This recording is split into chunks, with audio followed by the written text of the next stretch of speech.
The moral and political walls of our nation are crumbling. When I see the changes, I feel helpless. What can one person do? We don't feel like we could change anything. But as Christians, we have a responsibility for our voice to be heard. He's going to 50 states to hold prayer rallies and to encourage people to vote. In Franklin Graham's words, it's a campaign for He God. did urge everyone to get involved in the political process. I'm going to go to every state capital to get the church motivated to get involved in the political process. What a huge challenge to go to all 50 state capitals in the course of 1 year. Let's start a movement across this country to turn this nation back to God.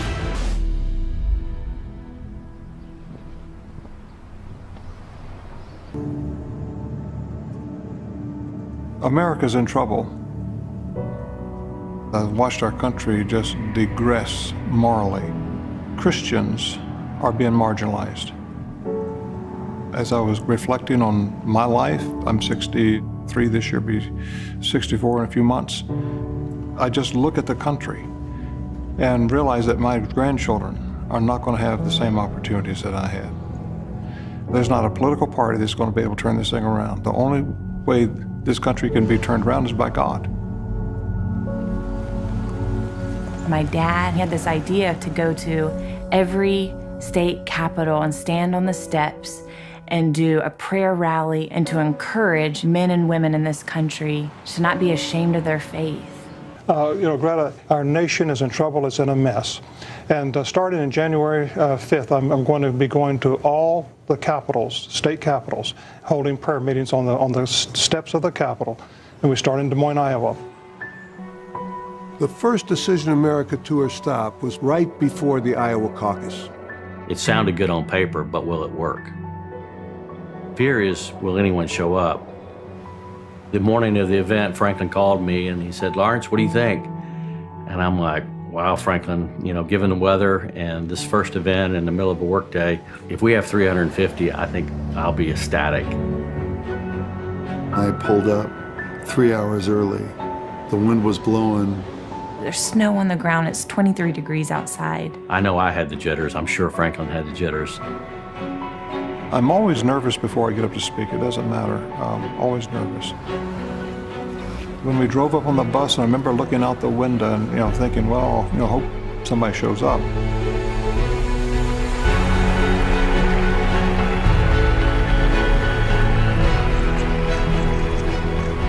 To see the huge crowd, it was an exciting moment, but also it was fearful because you could see God's hand. And I just want to make sure that my stand before God was correct. We had several thousand people out there, and you just sensed right then God was doing something. Our moral walls and gates of a nation are down, and our politicians are more concerned about political correctness than about God's truth and His righteousness. Well, I'm here today to say I'm not going without a fight. Difference in this country. I want to look at something that happened in the book of Nehemiah. The children of Israel are in bondage because of the sin of their nation. God brought judgment. And Nehemiah writes, the wall of Jerusalem is broken down. Its gates have been burned with fire. When I heard these things, I sat down and I wept. I confess the sins. Nehemiah confessed his sins to God. He confessed the sins of his family. He confessed the sins of his people, his nation. God heard Nehemiah's prayer. God gave him favor. And ladies and gentlemen, we need God's favor today.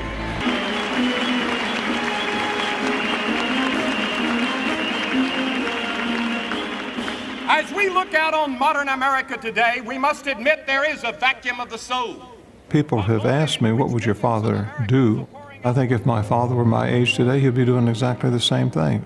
The Bible teaches that God will judge any nation that turns its back on Him, especially a nation like America, which has been given privileges and responsibilities more than any nation in history. A lot of people come up to my father and say, hey, Billy Graham wouldn't be doing this. Why are you doing this, Franklin? And the truth is, that my grandfather was involved in all this. Back then, it just wasn't controversial.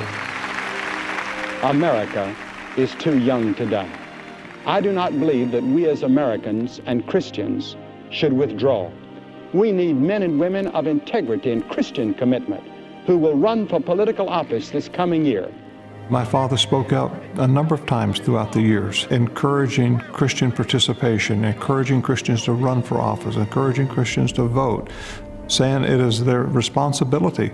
And in the last number of years, we have allowed people to discourage Christians from getting involved and voting.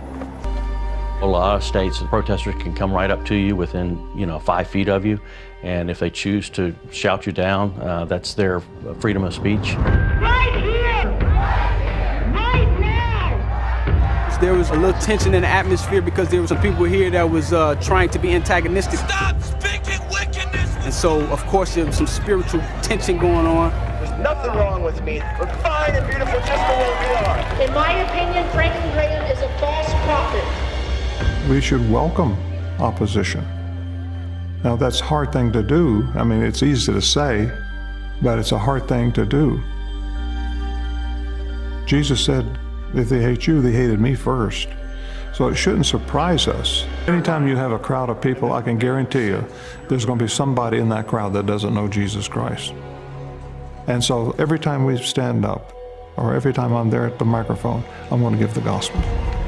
Jesus Christ is not dead.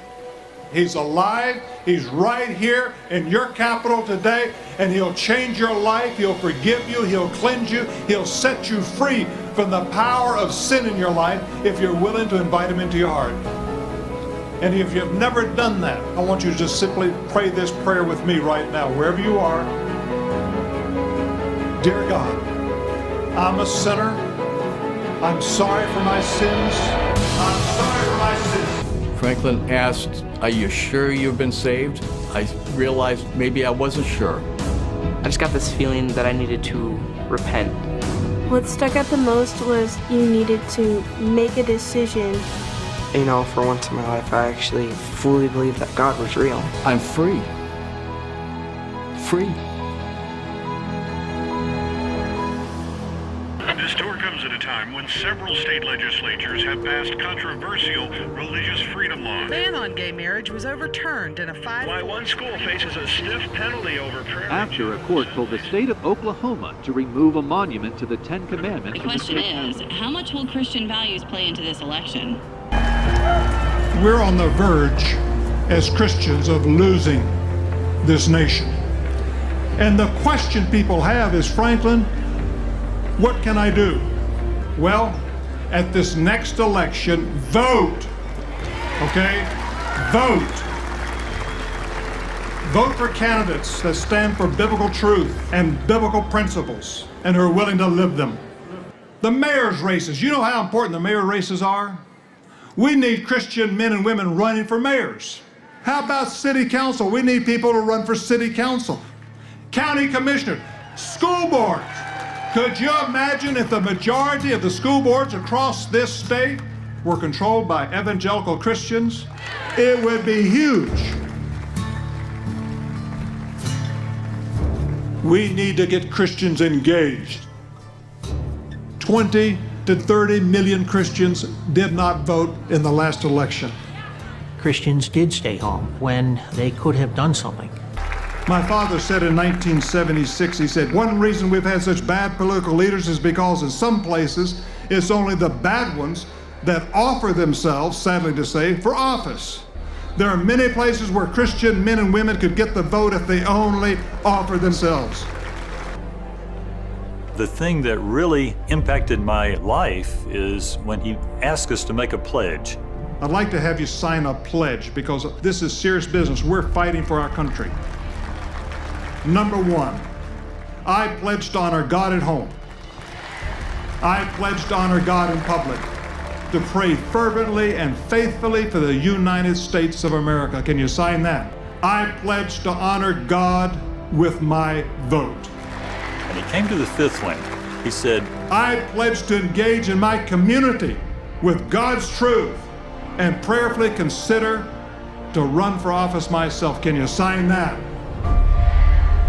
Well, a few less, but good. People were a little nervous about that, and so I'm praying along in my heart and asking the Lord if He really wants me to do that.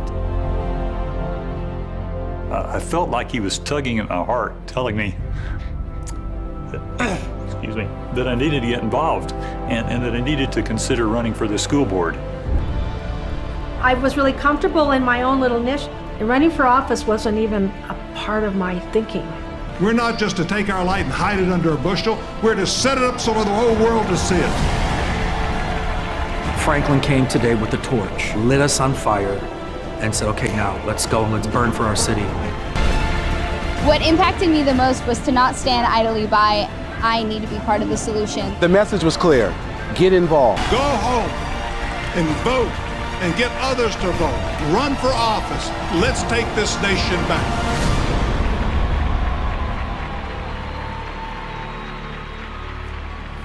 Colombia.